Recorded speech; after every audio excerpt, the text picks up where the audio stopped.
Yes Suresh గారు okay మీరు వాళ్ళతో కాల్ చేస్తూనే ఉన్నారు, మెసేజ్ చేస్తూనే ఉన్నారు సిఓఎస్ కోసం. ఏం జరిగిన తర్వాత ఫస్ట్ కాస్ ఇచ్చారు కదండి. ఆ కాస్ ఏంటి ఫస్ట్ టైం మేము చేంజ్ చేయంగా నవంబర్ చెప్పాను న్యూ ఇయర్ టైంలో ఫారెన్ వెళ్ళి ఎంజాయ్ చేశారని చెప్పాను. ఆ తర్వాత గట్టిగా అడిగాను, ఏం సార్ మాకు కాస్ ఇస్తారా లేదా, మా డబ్బులతో మీరు ఫారెన్ ఎంజాయ్ చేస్తున్నా అడిగేసరికి రెస్పాండ్ కాలేదు. ఎప్పుడైతే జనవరిలో కాస్ ఇచ్చారండి, డ్రాఫ్ట్ కాస్ ఇచ్చారు. ఆ డ్రాఫ్ట్ కాస్ని డీటెయిల్స్ ఓకే అంటే నెక్స్ట్ ఒరిజినల్ కాస్ట్ రిలీజ్ చేస్తారు. అది మీరు ఓకే అంటే డీటెయిల్స్ అన్ని కరెక్ట్ ఉన్నాయని చెప్తే వాళ్ళు ఒరిజినల్ కాస్ట్ రిలీజ్ చేస్తారు. యాక్చువల్గా కాస్ అనేది ఒక రిజిస్టర్డ్ కంపెనీ వాళ్ళు ఒక ఎంప్లాయీకి కాస్ట్ ఇచ్చే ముందు అంటే డీటెయిల్స్ ఇచ్చాక వాళ్ళు 5 minutesలో కాస్ట్ జనరేట్ అయిపోతుంది. కంపెనీకి కాస్ట్ అనేవి హోమ్ ఆఫీస్ వాళ్ళు ఇష్యూ చేస్తారు. సో మీకు 5 కాస్ట్లు ఇచ్చే రైట్స్ ఉన్నాయని చెప్తారు. సో అట్లా ఒక కాస్ట్ ఇస్తారు మనకి. 5 కాస్ట్ ఏంటి?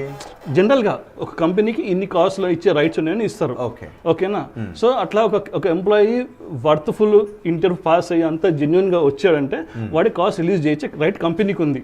సో అలా మాకు ఇస్తారు కాస్ట్ అనమాట. సో ఆ కాస్ట్ ఇచ్చాక 5 minutes జనరేట్ అయిపోతుంది సార్. సిస్టమ్ జనరేట్ కాస్ట్ అనమాట. దానికి ఏం చేయాల్సిన అవసరం లేదు, కంపెనీ వాళ్ళు ఇస్తారు. సో వీళ్ళు అది మాకు ఇవ్వాల్సిందన్నమాట. వాళ్ళు ఇచ్చిన కాస్ట్ 3 months హోల్డ్ చేస్తారు sir. Actual cost validity 3 months, 90 days cost validity. ఒక కాస్ట్ జనరేట్ అయ్యాక దాన్ని వ్యాలిడిటీ కాస్ట్ జనరేట్ కాలేదన్నారు కదా, డ్రాఫ్ట్ కాస్ట్ ఇచ్చారు. తర్వాత నేను డీటెయిల్స్ ఓకే అని ఒరిజినల్ ఇచ్చాక నేను వీసా అప్లై చేసుకుంటాను సార్.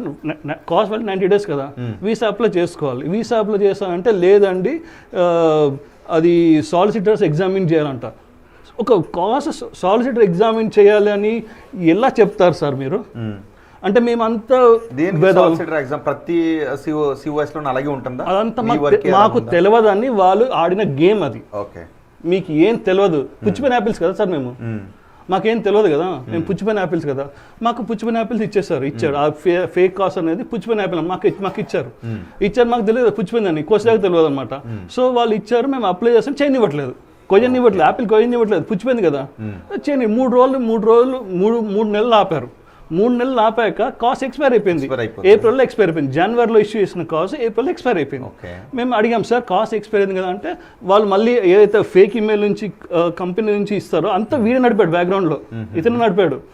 ఫేక్ జీమెయిల్ నుంచి మళ్ళీ మెయిల్ అనమాట, ఎవరైతే కాస్ట్ ఇష్యూ చేసిందో మెయిల్, సార్ మీకు కాస్ట్ కొన్ని రీజన్స్ వల్ల కాస్ట్ ఎక్స్పైర్ అయిపోయింది, మీకు కొత్త కాస్ట్ ఇష్యూ చేస్తే మళ్ళీ డీటెయిల్స్ పంపించమంటారు.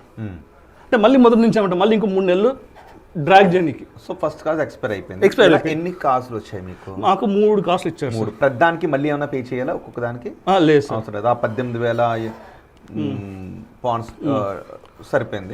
సో అయితే సెకండ్ టైం అడిగినప్పుడు ఇవన్నీ వర్కౌట్ కాండి, నేనే నా సొంతంగా నందూస్ కెఫే స్కాట్లాండ్లో పెడుతున్నాము, రాగానే మీకు మేనేజర్ పొజిషన్ ఇస్తాను, మీ వైఫ్కి అసిస్టెంట్ షెఫ్ పొజిషన్ ఇస్తాను, మీరు అక్కడే సెటిల్ అవ్వచ్చు అని చెప్పారు.